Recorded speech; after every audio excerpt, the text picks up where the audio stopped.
की भी सहमति है। 2 सप्ताह का जो युद्ध विराम किया गया है घोषित, इसमें इजरायल भी शामिल है। व्हाइट हाउस के अधिकारी से बात के आधार पर यह दावा किया गया है 2 हफ्ते तक ईरान पर हमला नहीं किया जाएगा। अमेरिका के साथ साथ इजरायल भी इसमें सहमत है, जैसा कि उम्मीद की जा रही थी। जगविंदर पटियाल जी, यहां बिना इजरायल के सहमति के अमेरिका इस तरह से ऐलान नहीं करता और स्वाभाविक है वो ऐलान अब आ चुका है इजरायल की ओर से भी।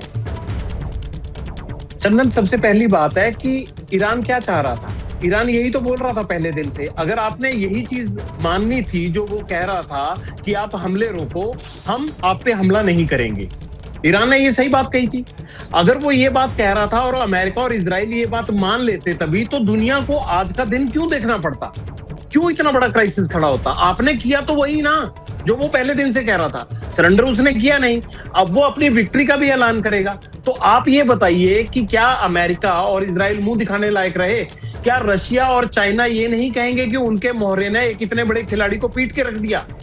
क्या ये अरब देश ये नहीं कहेंगे कि आपने अपनी ईगो के चक्कर में हमें बर्बाद करवा के रख दिया? क्या दुबई में अब उस तरह से जो अमीर लोग हैं, चाहे वो दुनिया भर के जितने भी सीईओ थे, सबने एक एक विला वहां ले रखा था, क्या वो अब लोग वहां रहेंगे?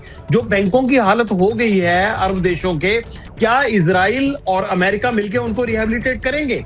क्या ईरान को जो नुकसान पहुंचा है उस नुकसान की भरपाई अगर वो हॉर्मुज से नहीं करेगा तो क्या ये दोनों देश करेंगे? ये आज वो बड़े सवाल हैं जो इस युद्ध को अभी भी कम से कम जो मिडिल ईस्ट का कॉन्फ्लिक्ट है उसे खत्म नहीं होने देंगे। मैं आज आपको बता रहा हूं ये बात।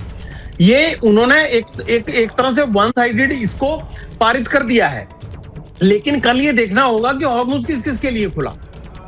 कल ये देखना होगा कि ईरान की जितनी 45,000 50,000 बिल्डिंगें टूटी हैं, जो इन्होंने ब्रिज और जो इन्होंने प्लांट और पेट्रोकेमिकल फैक्ट्रीज को उड़ा दिया है, अब उनको बसाने के लिए किसको कौन मुआवजा देगा? कल ये बात ईरान रखेगा, क्योंकि वहां की जनता, वहां का अवाम पूछेगा ये बात कि आपकी इसकी भरपाई कौन करेगा जो हमारा सिस्टम बर्बाद हुआ है। अमेरिका को उसका हल भी निकालना पड़ेगा, और उसका हल नहीं निकलेगा तो ये कॉन्फ्लिक्ट जो है ये बेशक जमीन पे नजर नहीं आएगा, लेकिन उससे भी गहरा होकर इन देशों के बीच में टकराव की वजह बनेगा। जी जगविंदर, जैसा कि आप कह रहे थे कि थोड़ी देर पहले कि इजराइल ने कहीं ना कहीं अमेरिका का बहुत बेहतरीन इस्तेमाल किया, क्या यह माना जाए कि जिस तरह से ईरान के जो मिलिट्री इंस्टॉलेशंस बर्बाद हुए, जो उसकी आर्थिक क्षमता प्रभावित हुई है, कहीं ना कहीं ये इजराइल के फेवर में गया है कि ईरान को नुकसान हुआ, भले ही अमेरिका को मुंह दिखाने लायक नहीं रहा, लेकिन इजराइल के फेवर में गया?